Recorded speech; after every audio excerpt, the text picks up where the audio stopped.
আর হচ্ছে সংসার ভাঙবে, সংসার গড়বে, এক ভাঙবে আবার বিয়ে করবে, এটাই তো হওয়া দরকার।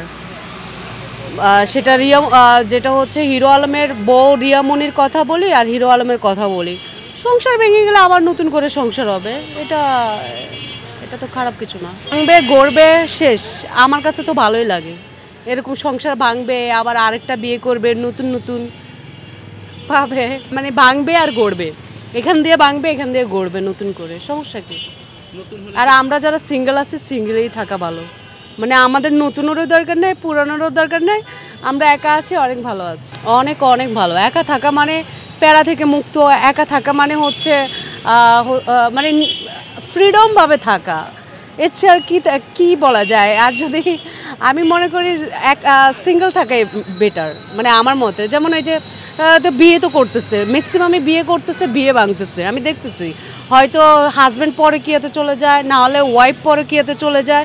এই এই কাহিনিগুলো মানে এটা একটা মানে প্যারা, এটা একটা বাইন্ডিং আমি মনে করি। ধুর, তার চেয়ে বরং একাই আছে, অনেক ভালো আছি, শান্তি। পরে কিয়া ওই যে বললাম যে এক একটা না এক একটা সমস্যা থাকবেই, এটা স্বাভাবিক। আর যদি পরে কিয়া লিপ্ত হয় বা কিছু, তার যদি মন চায় সংসার করবে, মন না চলে করবে না, এটাই তো হওয়া উচিত। একদিকে ভেঙে যাবে, আরেক দিকে গড়ে নেবে, এটা তার ব্যক্তি অভিরুচি, তার ব্যক্তিগত ব্যাপার। এবং সে ডান্স করতো বা বারে ডান্স করতো বা একজন পতিতা ছিল, যেটাই হোক, এটা তারই ব্যক্তিগত ব্যাপার। সে জেনে শুনে যদি তাকে ইয়ে করে, আবার এইটা হচ্ছে তাকে জেনে শুনেই তো সে বিয়ে করেছে, তাই না? তা এখন এই এত দোষ খুঁজলে তো মানে দোষ খোঁজার দরকার না। একটা কথা আছে যে যেহেতু প্রবলেম হচ্ছে বা একটা সংসারের মধ্যে প্রবলেম সৃষ্টি হয়েছে, তাহলে এটা একেবারে হচ্ছে স্টপ করে দেওয়া উচিত, দ্যাটস ইট। আর যদি ভালো লাগে আর সংসার করে, ভালো না লাগলে কাট আপ। আমি এগুলোর মধ্যে নাই তো, মানে আমি সিঙ্গেল আছি, এটার জন্য আমি ওই স্বাদটা এখনও গ্রহণ করি নাই। সো আমি আসলে এই বিষয় নিয়ে মানে আমার ওই এক্সপিরিয়েন্সটা নেই। এইটা আমি তো খারাপভাবেই দেখবো, কারণ হচ্ছে আমার যদি তাকে ভালো না লাগে, আমি কাট হয়ে অন্যদিকে চলে যাব। আমার সাথে তার সাথে মিলছে না, আমি তাকে বলে দেবে স্ট্রেট ফরওয়ার্ড, করো না। এখানে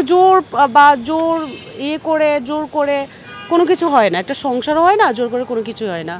তো এইভাবে একজনকে সাথে রেখে অন্যজনের সাথে মানে ইনভলভ হওয়া, বিষয়টা তো খারাপ, এটা তো বাজে, এটা তো নর্মাল মানুষই বুঝবে যে তোমার ভালো লাগছে না, তুমি তার থেকে সরে যাও, ওই যার সাথে পরকীয়া করো তার কাছে যাও। আবার একজন রেখে সাথে আবার পরকীয়া করা, বিষয়টা নোংরামো ছাড়া আর কিছুই না। কি আপনি ভয় পান বিয়ে করতে বা? আমি এই জন্য কোনো কিছুতে ভয় পাই না, আমার কোনো ইন্টেনশন নাই বিয়ে বা প্রেম এই সেই, এগুলোর প্রতি আমার কোনো আসলে ইয়ে নাই, মন মানসিকতা নাই। ভবিষ্যৎ ফিউচার কি আপনার, মানে কি চিন্তা ভাবনা রয়েছে? ভবিষ্যৎ হচ্ছে কবে মারা যাব সে চিন্তা ভাবনা আছে। মারা যাওয়ার প্রিপারেশন নেওয়া আছে আপনার? না, আমার তো নেওয়া না, এটা হচ্ছে আল্লাহ তাআলার কাছেই আছে। আমি শুধু সে দিনগুলো গুনছি, কারণ অনেক সময় তো পৃথিবীতে বসবাস করেছি, অনেক সময় পৃথিবীতে আমি স্টে করেছি। আর দরকার কি? আর দরকার নাই, টাইম এন্ড। আলহামদুলিল্লাহ আমি আছি আমার মতো করে,